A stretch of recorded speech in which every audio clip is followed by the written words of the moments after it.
Yun, we are back. Ngayong araw ay babalik tayo ng Colombio, Sultan Kudarat. Kasama pa rin natin si Sir Mark at si Nelson. Last time, binisita natin yung Pangadilan Falls and Rock Formation at dito tayo dumaan nun. Ngayon naman ay pupuntahan natin yung isa pang tourist spot dito sa Colombia. So let's go!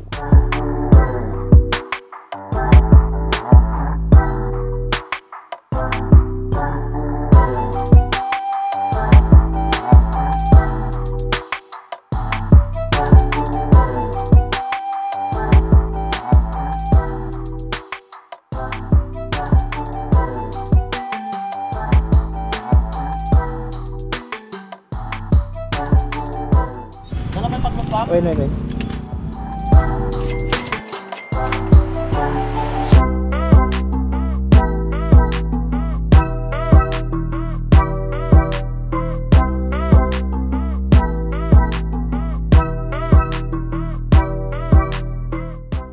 FYI guys, way back 2019, napuntahan ko na yung destinasyon natin. Kaso nakisakay lang ako noon kaya di ko alam kung saan dadaan. Shoutout nga pala, Papa J. Gasyong. Sa kanya tayo nakisakay nun.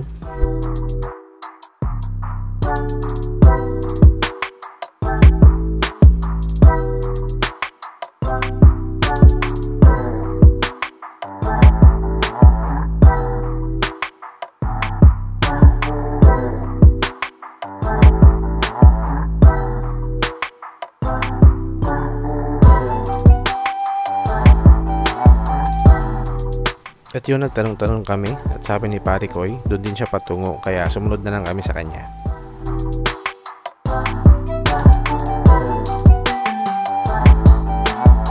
So habang sumusunod tayo kay Pare Koy, enjoyin nyo na lang yung view guys, napakaganda.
Ayun lang, dito dapat tayo pupunta guys. Kaso ibang underground river yung nasa isip ni Pare Koy.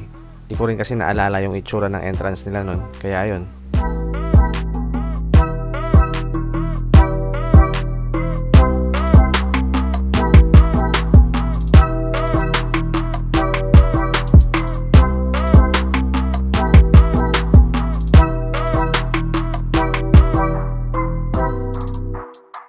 By the way, sa mga planong pumunta rito, ihanda nyo yung mga barya nyo guys kasi marami kayong babayarang toll fee. Kagaya nito.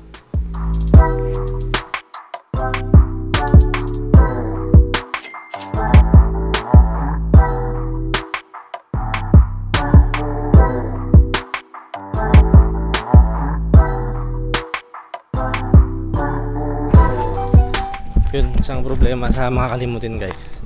Nakaabot na pala tayo ng Matanaw. So dito na lang tayo muna sa Labas Bantong Cave. Hike malala. Davao del Sur na pala tayo guys. Usapan, Colombia lang eh. So G na lang. Parang anong problema. Maaga pa naman. And parang kami lang din naman tao dito. 100 pesos per head ang entrance fee dito guys, and 250 pesos naman yung bayad natin para sa tour guide.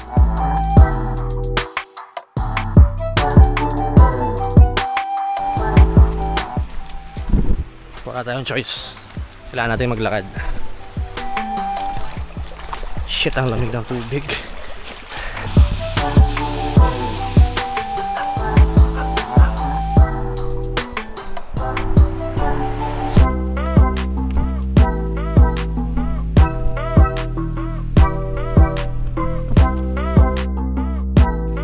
Bago tayo pumasok sa Soliman Cave, pinag-set up muna tayo ni Kuya Tour Guide ng mga ilaw natin.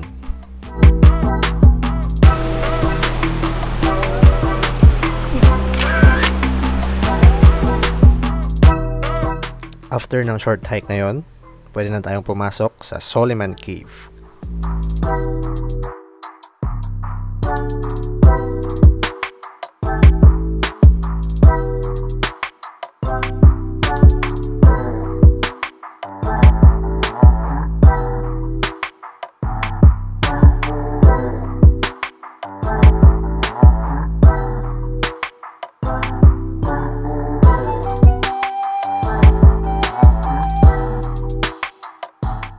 At yun nga, dahil wala sa plano yung pagpunta dito, nakapambahay lang tayo ng tsinelas.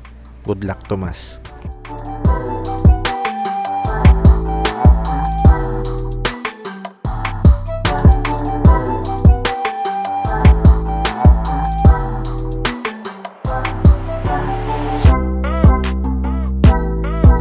According kay Papa Tour Guide, 120 meters daw ang haba nitong cave. Kaya kung adventure yung hanap nyo na hindi masyadong nakakapagod, sobrang sulit na to guys.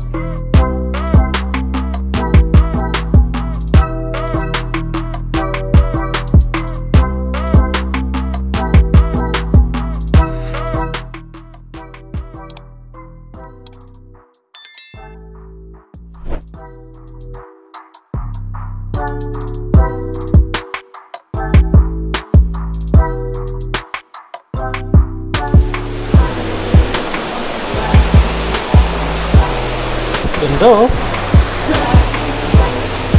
Wow.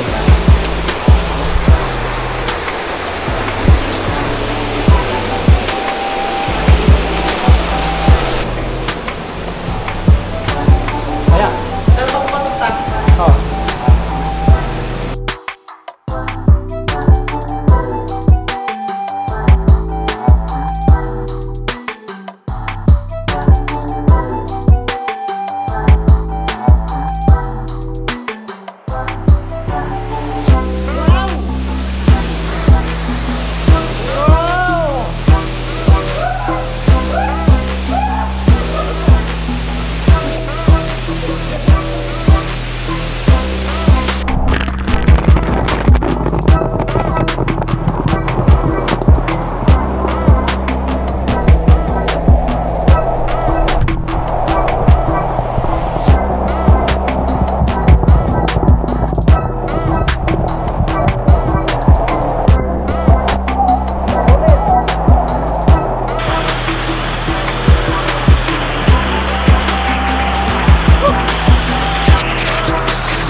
Kaya pa tayo mamaya doon.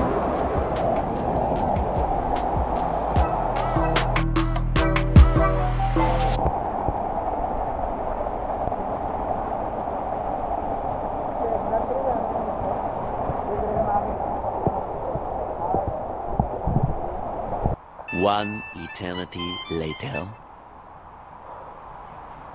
Ganun siya samantalang. Balik ta! Bye-bye, Soliman Cave. Solid. Nandito na tayo sa pinarka ng motor. Pagod. Sasama tayo ng isa ng kasama papunta doon. Ayun, lumampas nga kami. Kasi matanaw na dito guys. Actually, sulit naman. Gandang reason para mawala ka sa daan.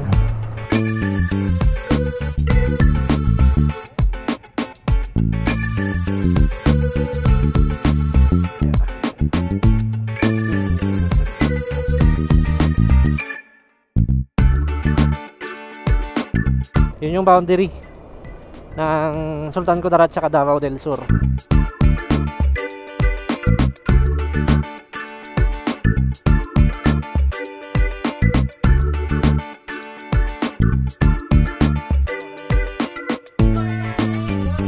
Tatlo. 75 sir. 75. 25 ka lang. Yun, dito na tayo sa Sinapulan. 25 pesos yung parking fee natin doon and 50 pesos yung entrance dito. Kung underground river lang yung pupuntahan mo, iba pa yung entrance ng Seven Falls. Bali sa underground river lang tayo kasi medyo malayo na daw yun. And babalik pa tayo ng Quirino mamaya.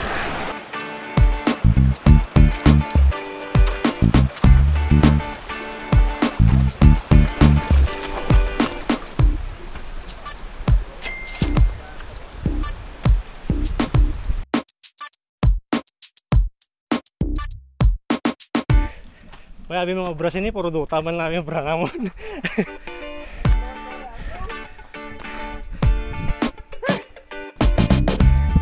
Kuya na ba?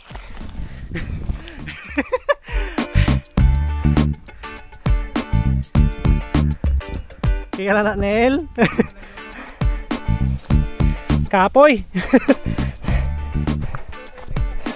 Hindi makaya. Kaway sa.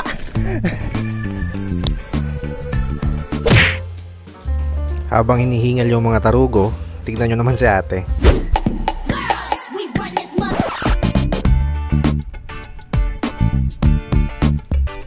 Ay, kapoy. So another 10 pesos toll fee. Kasi nagpahinga tayo sa kubo nila.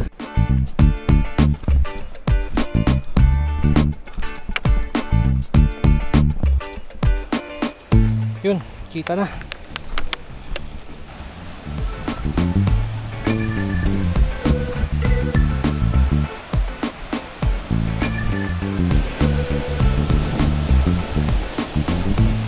Lamig ba?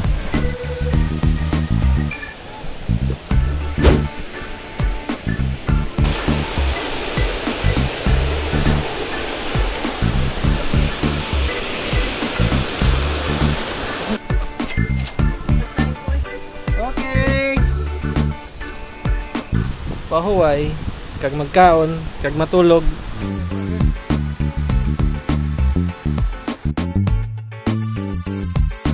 Sinulit namin yung oras ng pagkain at pagpapahinga guys kasi nakakapagod talaga yung pag-akyat dito.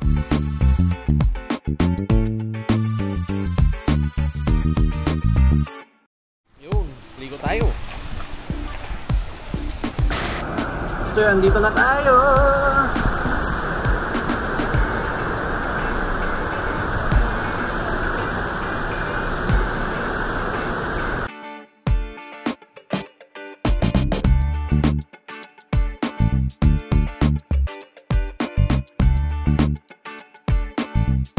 Gaya nung past video natin, dahil di ako marunong lumangoy, imagine nyo na lang guys na ako yung tatalon.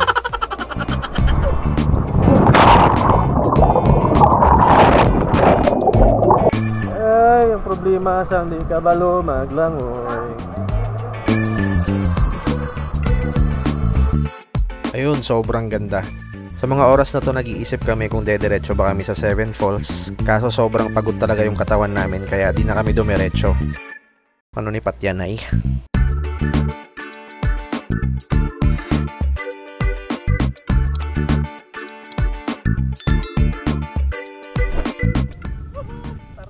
Tarugo, easy. Tarugo, transform.